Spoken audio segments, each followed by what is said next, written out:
Shalom semua. Saat ini saya ingin membuat pernyataan apologetis singkat untuk Yohanes 17 ayat 3 dan keilahian Yesus Kristus. Saya melihat banyak juga yang mengutip Yohanes 17 ayat 3 untuk menyatakan bahwa Yesus bukan Allah. Tapi mari kita perhatikan kembali baik-baik bagian ayat firman Tuhan ini yang terdapat dalam Yohanes 17 ayat 3. Di sana firman Tuhan katakan, inilah hidup yang kekal itu, yaitu bahwa mereka mengenal Engkau, satu-satunya Allah yang benar, dan mengenal Yesus Kristus yang telah Engkau utus.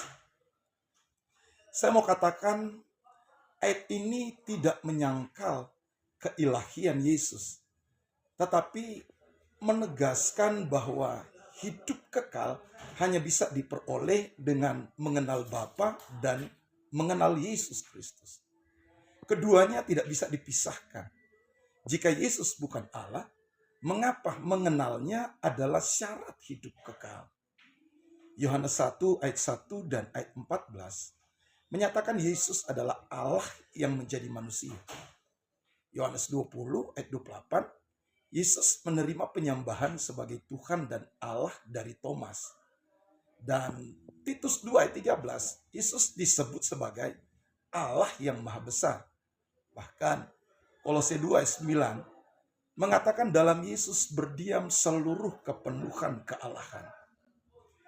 Yesus menyebut Bapa sebagai satu-satunya Allah yang benar, bukan untuk menolak keilahiannya sendiri, tetapi untuk menunjukkan relasi dalam Tritunggal, bahwa ada perbedaan pribadi antara Bapa dan Anak, namun satu dalam hakikat Allah.